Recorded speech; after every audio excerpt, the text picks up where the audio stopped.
Appui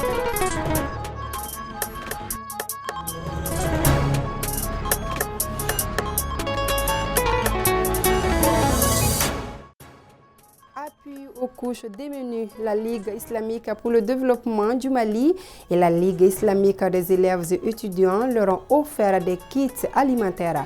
Le geste s'inscrit dans le cadre du mois de Ramadan.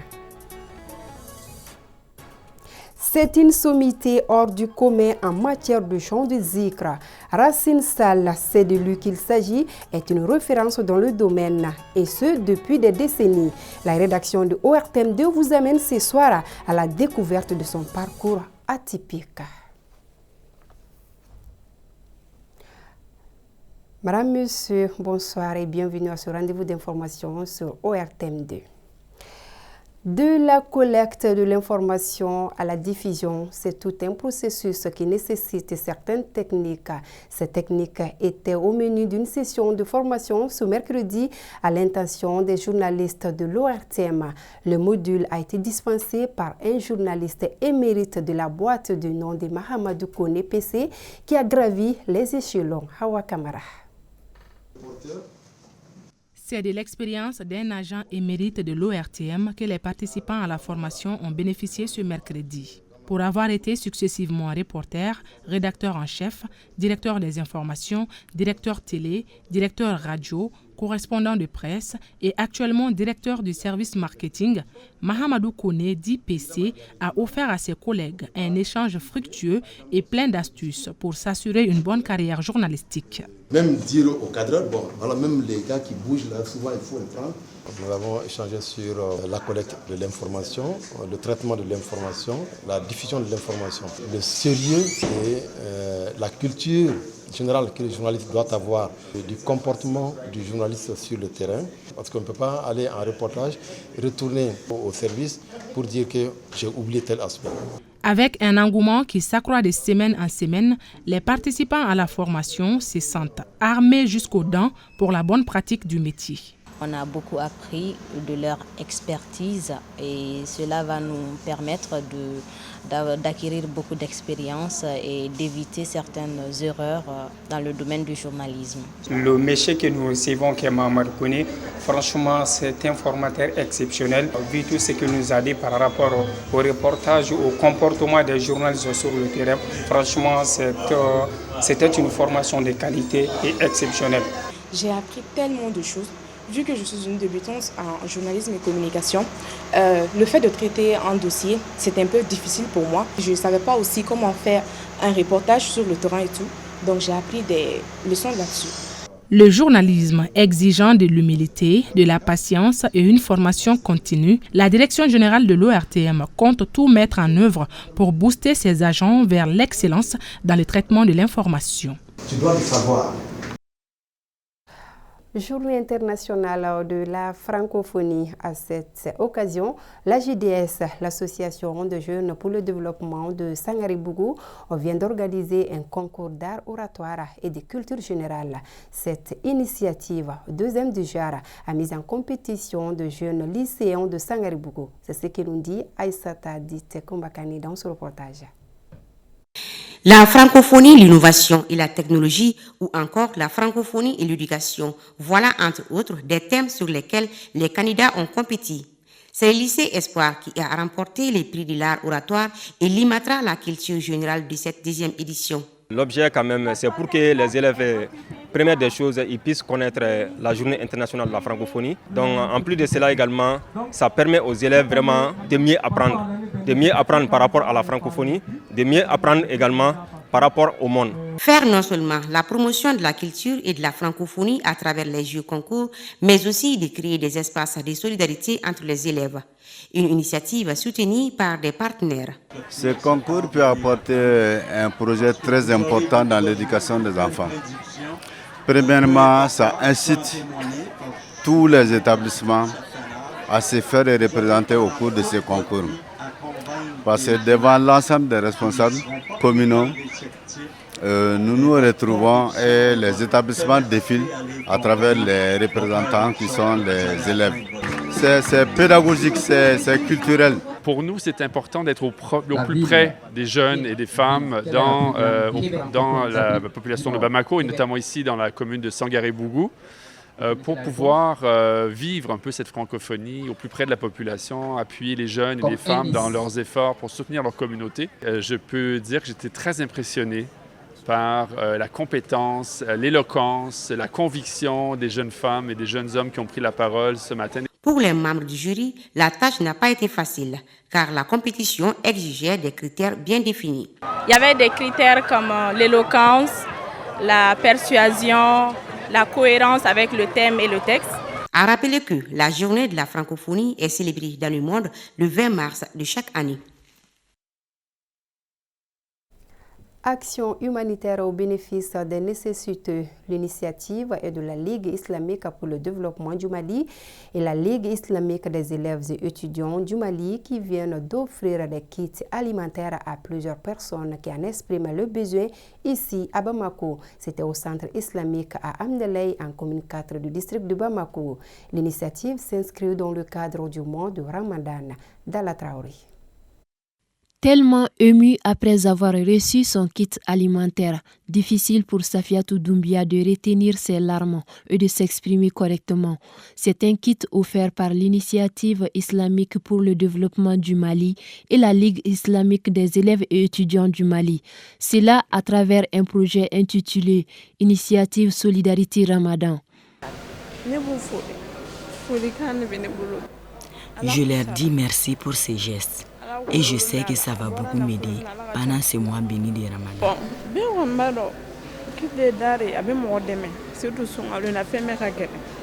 Au fait, on a eu une analyse minutieuse de la situation. On a vu que la situation est alimentaire au Mali. Les gens sont en déficit alimentaire, surtout pendant le mois de Ramadan. Donc, c'est ce qui nous a poussé à venir en aide à la population démunie. À travers cette remise, les initiateurs contribuent à la promotion de l'entraide et de la solidarité islamique. Ainsi, 42 menus reçoivent respectivement des kits composés de 25 kg de riz, 25 kg de mil, 5 kg de sucre, 5 sachets de spaghettis et un paquet de Lipton. Vraiment, nous sommes sans mots. C'est très, très significatif. Quand on regarde un peu ceux-là qui ont initié cet événement-là, ce ne sont pas des milliardaires, ce ne sont pas des millionnaires, c'est juste des élèves et des étudiants et des anciens étudiants qui ont eu cette initiative. Vraiment, je crois que c'est un message à l'adresse de toute la nation malienne. Qu'on soit musulman ou chrétien, je crois que l'entraide, n'est-ce pas, est un aspect fondamental de la religion. Et en ce mois-là, je crois que vraiment on peut dire que merci au nom du ministre, merci au nom du cabinet. Et merci au nom de toutes les autorités de ce pays-là et pour ces jeunes gens-là. En temps normal, c'est l'État qui devrait faire une telle intervention. Donc, à partir du moment où ils ont initié cette activité, donc l'État se verra dans l'obligation de les accompagner. Et s'il plaît à Dieu, au nom du ministre commissaire à la sécurité alimentaire, l'État va les appuyer pour la bonne organisation des futures éditions. Pour rappel, le projet a pour objectif d'appuyer 400 ménages démunis dans les villes de Bamako, Ségou et Kati. Outre l'observance de jeûne, le mois de Ramadan est un moment où les fidèles musulmans multiplient les actes de bienfaisance pour mieux bénéficier de la récompense divine. Le jeûneur doit s'abstenir de certaines pratiques de nature à entacher les mérites de ces piliers de l'islam. C'est ce que nous dit l'imam El Hadji Mahamadou Kalafo dans ce reportage signé Modibo Sidibé. Le ramadan ne se limite pas à l'abstention de nourriture et d'eau. Ce mois béni repose sur l'adoption de bonnes manières afin de tirer pleinement parti de ces bénédictions. Il est interdit aux jeûneurs de faire la calomnie. Ensuite, il doit s'éloigner de l'hypocrisie. Il doit aussi s'éloigner des grossièretés, des paroles qui n'ont pas de sens. Voilà. Ou bien élever le ton, état en jeûne, tout ça c'est des trucs qui sont interdits par le bon Dieu. Les yeux doivent gêner de ne pas regarder les mauvais films, l'oreille aussi ne doit pas écouter les musiques insensées au lieu d'aller écouter la lecture du Saint-Coran dans les mosquées, toi, tu as toujours l'écouteur branché aux oreilles, tu écoutes. Tu dis, soi-disant que tu vas tuer du temps. Nous sommes actuellement dans la deuxième décade du Ramadan, caractérisée par les pardons. C'est une période propice où l'imam Kalafo a pris l'initiative d'éclairer chacun sur le comportement approprié à adopter. Le jeûneur, il doit essayer de donner, de pardonner d'abord à ses prochains. Voilà, de pardonner à ses prochains, parce que le mois de Ramadan est un mois de pardon.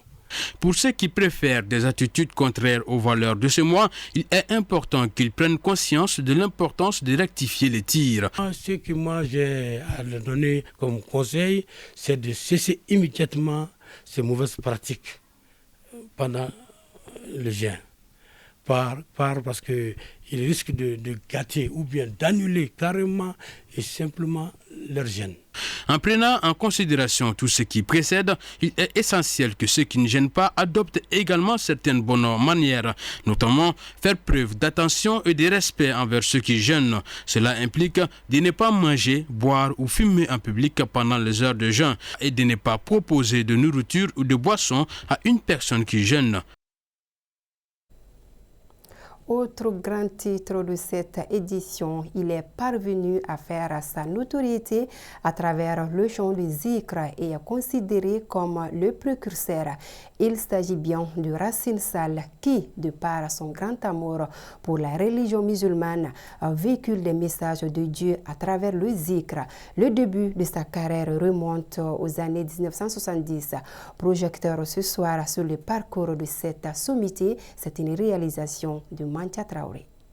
Wato ideningelen fa idumba fa munkelenna abone ba fa la alade ikumbone kai kasirate. Il ne s'était certainement pas imaginé à prêcher la bonne parole à travers des chants religieux. Et pourtant, sa voix résonne depuis plusieurs décennies à la radio, mais également à la télévision. Vous l'aurez reconnu, lui c'est Racine Sall, celui qu'on surnomme le précurseur de la musique zikr au Mali. Il a su placer haut la musique religieuse aux côtés des autres à travers sa voix d'or et suave à la fois. Grâce à l'appui de l'ORTM, j'ai pu me performer et être connu à travers le monde. Jusqu'à la date d'aujourd'hui, tout ce que j'ai fait, je le montre aux gens. Sans tambour ni trompette, il s'est imposé dans le firmament du zikr. Originaire de Kaï, Racine Sall est le fils de Feu Mahamadou Sall et de Feu Oulaye Sow. Il étudie à l'âge de 7 ans le Coran dans sa famille auprès de son père, un homme qui était doté de grandes connaissances religieuses selon ses dires. Après le décès de ce dernier, son grand frère Abdul Wahab Sall a complété sa formation coranique. Voilà comment le jeune Racine a emboîté le pas à ses aînés.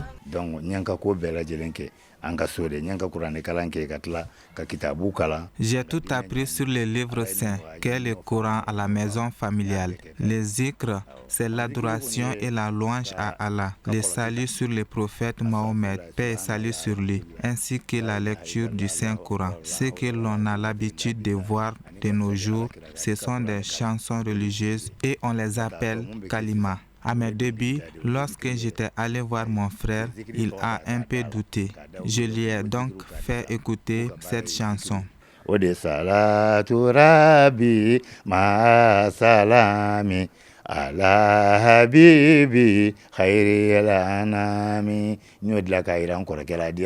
Racine Sall a approfondi ses connaissances par les kitabs et les hadiths. Il nous fait part de son choix pour le zikr, un choix qui n'est pas fortuit. Toute cette notoriété dont il fait l'objet résulte donc d'un rêve que le chanteur du chant religieux nous explique. C'est un rêve que j'ai fait. Lorsque je l'ai raconté à ma mère, elle m'a conseillé de faire la lecture du Saint-Coran. C'est ainsi que j'ai embrassé les zikr. Je n'ai pas appris à chanter. Cela m'est venu naturellement. Tonton Racine Sall, alhamdulillah, nena ɲɔgɔn dɔn J'ai connu Racine Sall grâce à ma sœur. Elle m'a conseillé que si je dois imiter quelqu'un dans ce domaine, c'est bien Racine Sall. Depuis que l'on s'est connu, j'ai vu que c'est un fervent croyant. Puisque dans la famille de Racine Sall, personne ne chantait, de par son courage, il a su tracer son petit bonhomme de chemin en traversant 20 maris. Son ascension et sa renommée doivent leur nom à sa chanson fétiche qu'il a dénommée Salatul Arabi. L'artiste commença donc à écrire ses premières chansons vers les années 1972, un moment qui est resté gravé dans la mémoire de son fils. Je remercie vraiment Dieu d'avoir Racine Sall comme père. Il nous a toujours mis sur le droit chemin. Depuis l'enfance, il a tout fait pour que l'on ait une bonne éducation. Il a surtout mis l'accent sur l'apprentissage de la religion. Je me rappelle quand il faisait ses voyages à l'étranger, ça trouvait qu'on vivait à Caille. Lorsqu'on sortait, on me montrait comme étant son fils. Et je profitais également pour chanter ses chansons.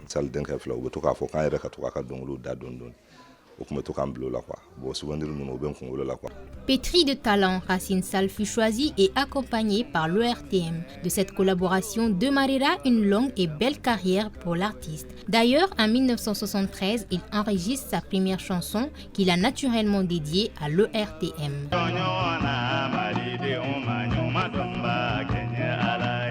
Cette grande attirance pour les chansons religieuses fait que Racine Sall jouit d'une grande notoriété dans le domaine, ce qui lui a valu la confiance et l'attachement de certains jeunes qui ont eux aussi choisi de lui emboîter le pas.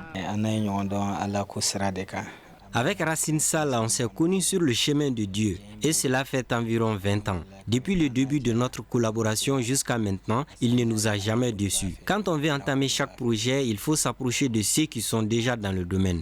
Ainsi, par la grâce de Dieu, le souhait pourra se réaliser.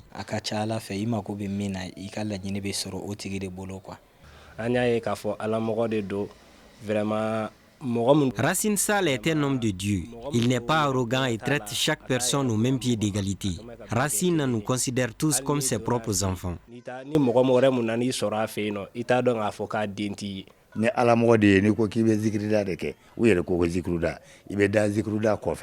Pour être chanteur de zikr, il faut respecter chaque détail parmi lesquels l'habillement, les textes religieux, et même l'éducation. Les jeunes de maintenant ne viennent pas à nous pour les conseils. C'est donc difficile de leur apprendre quoi que ce soit. Ils pensent tout connaître et c'est inquiétant.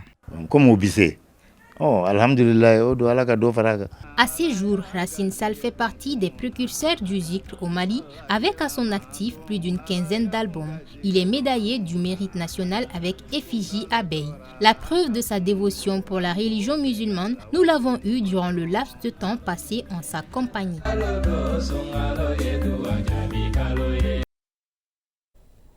Voilà, merci à Mancha Traoré et longue vie à Papa Racine Sall. Fin de cette édition, merci à vous de l'avoir suivi. Mariam Kassambara est déjà prête pour l'édition Kibarou. Quant à moi, je vous donne demain sur ce même plateau et avec le même plaisir à 20h30. Mais avant, Mariam Bimaïga sera là pour l'édition de la mi-journée. À demain donc, plaisir à Dieu.